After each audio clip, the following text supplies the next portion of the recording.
Hello मेरे प्यारे विद्यार्थियों, मैं हूं प्रदीप चौधरी और आप सभी लोगों का हमारे यूट्यूब चैनल PWP पर स्वागत है। आज के लेक्चर को हम लोग यहाँ पर देखेंगे। इसमें यह नेत्र से संबंधित है कि जो व्यक्ति होते हैं नेत्रदान किस प्रकार से करेंगे, और इसमें आप यहाँ हेडिंग के माध्यम से जान पा रहे हैं किन किन टॉपिकों का अध्ययन आज के इस लेक्चर में करना है। लेक्चर बहुत बड़ा नहीं होगा, बहुत छोटे से ही में आपका ये लेक्चर समाप्त हो जाएगा। और इसी के साथ ही जो मानव नेत्र का चैप्टर है, इसमें जो भी कॉन्सेप्ट आए हुए हैं उसका भी समापन हो जाएगा। बस उसके बाद में आपको निकट दृष्टि दोष और दूरदृष्टि दोष अर्थात इन दोनों पर संबंधित न्यूमेरिकल को सॉल्व करना रहेगा। बाकी जो कॉन्सेप्ट है उसका आज ये अंतिम लेक्चर होगा। तो यहाँ आप देख रहे हैं हेडिंग है नेत्रदान, नेत्रहीनों के लिए वरदान। अर्थात नेत्रदान का मतलब होता है कि जो व्यक्ति अपनी स्वेच्छा से किसी व्यक्ति वस्तु को देता है उसके लिए दान कहा जाएगा। लेकिन ये बात है नेत्रदान के लिए, तो इसका मतलब है जो व्यक्ति अपनी इच्छा से नेत्रों को दान करता है, उसी लिए हम लोग यहाँ पर शब्द देख पा रहे हैं नेत्रदान का उपयोग हुआ है। नेत्रहीनों का मतलब है ऐसे व्यक्ति जो जीवित तो हैं या मतलब स्वस्थ हैं, लेकिन उनकी आंखें केवल खराब हैं। अब आंखों में या फिर जैसे कॉर्निया हो गया, कॉर्निया से हो करके क्योंकि प्रकाश प्रवेश करता है तो हो सकता है कॉर्निया के ऊपर किसी प्रकार का एक लेयर चढ़ जाए, परत चढ़ जाए। कॉर्निया अंधता उसे कहा जाता है। ऐसी स्थिति में व्यक्ति के नेत्र को खराब जाना जाता है या खराब माना जाता है। तो यहाँ कहा गया है कि यदि कोई व्यक्ति नेत्रदान करता है, अब लेकिन आप ये सोचिए थोड़ा सा, नेत्रदान क्या जीवित व्यक्ति करेगा? नहीं। क्यों? क्योंकि वह जो है खुद भी तो उसको देखना होगा, वो भी तो वस्तुओं को देखेगा, उनको भी तो अपना जीवन चलाना है। इसीलिए नेत्रदान जो है यह मरे हुए व्यक्तियों के बारे में यहाँ बता रहा है। अर्थात जो व्यक्ति जैसे बहुत ज़्यादा उनकी उम्र हो गई, जैसे 80, 85, 90 साल, यदि उनका जो है किसी प्रकार से किसी कारणवश मृत्यु हो जाती है, तो ऐसी स्थिति में क्या किया जाए कि जो उनके घर वाले हैं या वह व्यक्ति खुद ही वो किसी हॉस्पिटल में जा कर के अपना लिख करके लिखित रूप में ये कह दे कि हमारी मौत के बाद में हमारे जो शरीर में ये नेत्र है उसे जो है बैंक अपने लिए ले सकता है बिना किसी रुपए पैसे के, तो उसे नेत्र दान माना जाता है। तो वही कह रहा है कि यदि कोई व्यक्ति जैसे दुर्घटना में हो गया, तो दुर्घटना तो किसी का ना हो, ये तो अच्छी बात होगी। हालांकि जिनकी एज पूरी हो जाती है, हर व्यक्ति को पृथ्वी पर से जाना ही है, तो ऐसे व्यक्ति जो है नेत्रदान करेंगे। तो जिनके पास नेत्र नहीं है या नेत्रों में किसी प्रकार का रोग हो गया है, तो वो लोग भी जो है उनके लिए एक वरदान साबित होगा। तो इसलिए हेडिंग यहाँ पर बनाई गई है।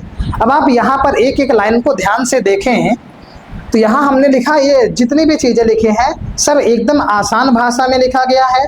आप इसीलिए मन से एकदम समझ लें और समझेंगे तुरंत आपको ये हेडिंग आ जाएगी।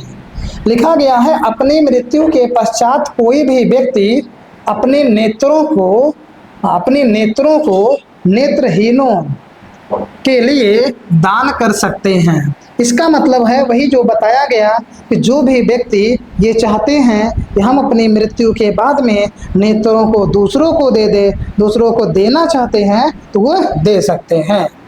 नेत्र दान के द्वारा कार्निया अंधता से पीड़ित व्यक्ति की सहायता की जा सकती है। अर्थात आपको ये हमने बताया कि जब भी कोई ऐसा व्यक्ति है जिसकी नेत्र में कॉर्निया के कारण समस्या हुई है, कॉर्निया के कारण वह जो है किसी प्रकार को नहीं है, किसी वस्तु को नहीं देख पा रहा, किसी प्रकाश में जो भी वस्तुएं वहाँ रखी रहेंगी तब भी वो नहीं देख पाएगा, तो ऐसी स्थिति में जो है उसकी सहायता की जा सकती है। दो नेत्र के द्वारा इस बीमारी से ग्रसित 4 व्यक्तियों का इलाज किया जा सकता है। कहने का तात्पर्य है यदि कोई व्यक्ति जो है जिसका मृत्यु हो रहा है उसकी दोनों आंखें निकाल ली जाए, तो दोनों आंखें जब निकाल ली जाएंगी, ऐसी स्थिति में उन दोनों आंखों के द्वारा 4 व्यक्ति जिनको रोग हुआ हो, कौन सा कॉर्निया अंधता, ये रोग जिस व्यक्ति को हुआ है तो 2 आंखों के द्वारा 4 व्यक्तियों का सफल इलाज किया जा सकता है। अर्थात उनको जो है एक वरदान के रूप में आंखें फिर से वापस मिल सकती हैं और उसी अनुसार अपना वस्तुओं को फिर देख पाएंगे। चलिए, अब ये आपको बता दिया गया कि नेत्रदान नेत्रहीनों के लिए वरदान क्यों है।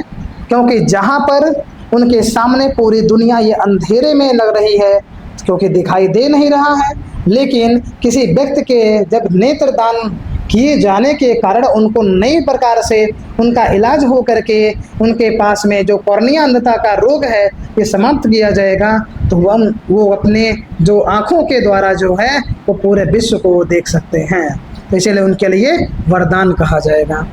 इसके लिए क्या करना चाहिए, आप ध्यान से देखिए कि ऐसे व्यक्ति जो नेत्रदान करना चाहते हैं उनको क्या क्या प्रोसेस अपनाना पड़ेगा। तो यहाँ बताया गया है आपको, किसी व्यक्ति की मृत्यु के पश्चात सबसे पहले आप अपने निकट स्थित अस्पताल में सूचना दें या अस्पताल में सूचित करें। अस्पताल में सूचित करें, सूचित करें। चलिए, तो आप इसे लिख लीजिएगा। क्या करना है कि सबसे पहले जिस भी व्यक्ति की मौत हुई है उनके घर के जो सदस्य हैं वे लोग सबसे पहले जो उनके निकट का हॉस्पिटल है, उनके निकट में जो भी हॉस्पिटल पड़ता है वहाँ जा कर के सूचित कर दें। क्योंकि मृत्यु के बाद नेत्र कुछ ही समय तक जीवित रहता है।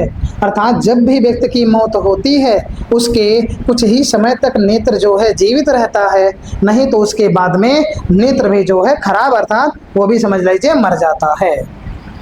नेत्र को मृत्यु के 4 से 6 घंटे के भीतर निकाल लेना चाहिए। नेत्र निकालने में मात्र 10 से 15 मिनट का समय लगता है। अर्थात जो भी व्यक्ति जिस भी व्यक्ति की मृत्यु हुई है उसका जो मृत्यु का एक टाइमिंग है, उसमें ये कहा गया कि जब भी मृत्यु हुई है तो उसमें आप या तो 2-3 घंटे में निकाल ले और भी अच्छी बात है, या फिर मैक्सिमम 4 से 6 घंटे के बीच में उनके नेत्र को निकाल लेना चाहिए। और ये जो नेत्र निकालने का प्रोसेस है ये बहुत ज़्यादा टाइम स्पेंड करने वाला नहीं है। इसमें बहुत ज़्यादा समय का खर्च नहीं करना है, बहुत ज़्यादा समय नहीं लगना है, केवल 10 से 15 मिनट जब डॉक्टर अपना वो इलाज करे या इलाज करना है तो ऑपरेशन करेगा, तुरंत ही उसके द्वारा वो निकाल लेगा। तो ये आपका 10 से 15 मिनट में आपको निकाल लेते हैं और व्यक्ति की जो आँख है वो मैक्सिमम 4 से 6 घंटे के भीतर ही निकाल लेनी आवश्यक है। नेत्रदान कौन व्यक्ति कर सकता है, ये भी आपका क्वेश्चन भी है, हेडिंग भी है। नेत्रदान जो है किसी भी वर्ग, किसी भी आयु, मतलब उसकी उम्र कितनी भी हो, वह किसी भी लिंग अर्थात मेल, फीमेल, ट्रांसजेंडर, गे, किसी भी प्रकार का व्यक्ति हो तो वह जो है नेत्रदान कर सकता है। तो यहाँ हमने लिखा है किसी भी आयु वर्ग या लिंग का व्यक्ति नेत्रदान कर सकता है, चाहे मेल हो, फीमेल हो या फिर ट्रांसजेंडर में है या गे हो जाए। तो ऐसी स्थितियों में ये जो व्यक्ति हैं ये सभी आपके नेत्रदान कर सकते हैं। उनकी आयु वर्ग भी यहाँ पर किसी प्रकार से जो है बाउंडेशन नहीं किया गया, चाहे वह किसी भी एज ग्रुप का हो वह नेत्रदान कर सकता है। अब आपको अभी ट्रांसजेंडर, गे ये सब बताएं, तो गेओ की बात हम लोग बायोलॉजी में करेंगे जब बायोलॉजी आपका क्लास चलेगा। चलिए, अभी आपको ये भी सूचना दे दें कि जब ये आपका 2 से 3 लेक्चर और होगा, आज आपका ये पूरा जितना भी कॉन्सेप्ट है पूरा समाप्त हो जा रहा है। इसके बाद में न्यूमेरिकल का कॉन्सेप्ट आएगा, न्यूमेरिकल के लेक्चर आएंगे 2-3, इसके बाद में ख़त्म हो जाएगा। फिर इसके बाद में आपका जो है केमिस्ट्री स्टार्ट किया जाएगा। चलिए आगे बढ़ेंगे। चश्मा पहनने वाले या मोतियाबिंद का ऑपरेशन करा चुके व्यक्ति भी नेत्रदान कर सकते हैं। अर्थात कभी कभी ऐसा होता है कि कुछ व्यक्तियों का सर दर्द होता है तो इस वजह से भी वो चश्मा पहनने लगते हैं, या फिर उनको कोई दोष हो जाता है जैसे निकट दृष्टि दोष, दूर दृष्टि दोष या जरा दूर दृष्टिता, जैसा कि अभी पीछे आपको पढ़ा करके आए हैं पीछे के लेक्चरों में। तो इन सभी ये सभी रोग जब हो जाते हैं किसी व्यक्ति को तो उन्हें चश्मे की आवश्यकता पड़ती है। तो चश्मा पहनने वाला व्यक्ति भी अपने नेत्रों को दान कर सकता है। या फिर मोतियाबिंद का जो ऑपरेशन है, अर्थात मोतियाबिंद भी एक रोग है, ये भी जब किसी व्यक्ति की आंखों में रहता है तब तो नहीं नेत्रदान कर सकता, लेकिन जब वो ऑपरेशन के द्वारा उसको सही करा लेगा, अर्थात इलाज करा लेगा अच्छे प्रकार से, तो वह भी व्यक्ति जिसको मोतियाबिंद रोग हुआ था ऑपरेशन के बाद ठीक हो जाएगा। तो ऐसी स्थिति में वह व्यक्ति नेत्रदान कर सकता है। तीसरा, उच्च रक्तदाब मतलब हाई ब्लड प्रेशर, मतलब जिस व्यक्ति को ब्लड प्रेशर की समस्या होती है वह व्यक्ति भी, या फिर दमे की बात है, दमा मतलब जैसे खांसी आना बहुत तेजी से, या खांसी के साथ में कफ का गिर जाना, तो ऐसी स्थिति जो है इससे जो भी व्यक्ति पीड़ित होगा वह भी व्यक्ति नेत्रदान कर सकता है। नेत्रदान कौन व्यक्ति नहीं कर सकता, ये भी एक प्रश्न उठता है। आखिर जब चाहे किसी वर्ग का हो, कितना भी एज हो, किसी भी लिंग का हो, या फिर आप देखें चश्मा पहने, मोतियाबिंद का ऑपरेशन करा लें, या हाई ब्लड प्रेशर किसी का है, दमे का रोग किसी को हो गया है, तो इन सभी व्यक्तियों का जो है नेत्रदान करना ठीक है। इनका किसी भी प्रकार से बहिष्कृत कार्य नहीं कराया जाएगा, अर्थात ये लोग जो हैं नेत्रदान कर सकते हैं। तो इसमें क्वेश्चन जरूर ही उठेगा, क्योंकि जब ये लोग नेत्रदान कर सकते हैं तो कौन ऐसा व्यक्ति होगा जो नेत्रदान नहीं कर सकता।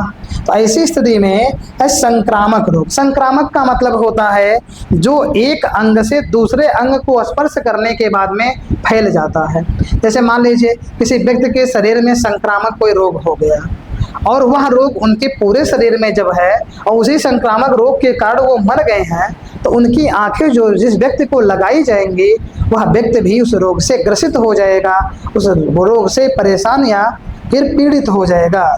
इसीलिए संक्रामक रोग से पीड़ित व्यक्ति नेत्रदान नहीं कर सकता है। एड्स, ये भी आपका अंग से अंग में जो है होता है। ऐसे रेबीज कुत्ते के काटने से होता है, उसके लार में हैजा है, इसके बाद टिटनेस है इत्यादि। मतलब ये सभी रोग जो नाम दिए गए हैं, एड्स है, हैजा है, रेबीज है, इसी प्रकार से टिटनेस है, ये सब रोग जिस भी व्यक्ति को होंगे, तो जो ऐसे व्यक्ति होंगे उनको जो है किसी भी प्रकार से नेत्रदान कराना उचित नहीं है, क्योंकि नहीं तो यदि वो कराएंगे तो फिर दूसरे व्यक्ति को हो जाएगा। मान लिया जाए कहीं ऐसी समस्या हुई कि एक व्यक्ति जो है इनमें से किसी रोग से ग्रसित है और गलती से उसका ऑपरेशन हो करके नेत्र को निकाल लिया गया, और नेत्र को निकालने के बाद उसको रख दिया गया है जो है नेत्र या आई बैंक जिसे कहे, नेत्र बैंक में रख दिया गया। अब जब किसी भी व्यक्ति को वहाँ पर नेत्र लगाई जाती है तो पहले ये चेक किया जाता है कि कहीं ऐसा तो नहीं ये जो आँख निकाली गई है किसी ऐसे व्यक्ति की हो जो इसमें से किसी भी रोग से संक्रमित रहा हो। तो ऐसी स्थिति में पहले वो लोग जांच करते हैं, मशीनों के द्वारा जांच करेंगे, जांच करके ये पता कर लेंगे क्या वास्तव में आँख शुद्ध है कि नहीं, अर्थात एक शुद्ध शरीर में से ही निकाला गया है। तो जब इसकी जांच कर लेंगे और जैसे ही जांच वो कर लेंगे तुरंत उसके बाद में उस व्यक्ति को नेत्र लगा दिया जाएगा। तो आप लोग इसका अब स्क्रीनशॉट ले लीजिए। आज का लेक्चर यहीं पर समाप्त होगा। चलिए, स्क्रीनशॉट आप ले चुके होंगे। अब आज का लेक्चर जो है यहाँ पर समाप्त होगा। आप लोग इसे अपने नोट्स में अच्छे तरीके से पूर्ण कर लीजिए। किसी भी प्रकार से आप अब लेट नहीं करें, क्योंकि सितंबर जान लीजिए चल रहा है। अब इसके बाद में अक्टूबर, नवंबर, दिसंबर, जनवरी, मैक्सिमम आपको 4 से 5 महीने ही समय आपको मिल पाएंगे। उसमें भी आपका प्री बोर्ड एग्ज़ाम या फिर अभी के समय में होने वाले जो हाल ईयरली एग्जामिनेशन है, अर्धवार्षिक परीक्षाएं जो हैं वो भी होने वाली हैं। तो इसलिए आप अपनी तैयारी को एकदम अच्छे तरीके से सुचारू रूप से करते रहें। मिलेंगे हम नेक्स्ट लेक्चर में, तब तक के लिए जय हिंद।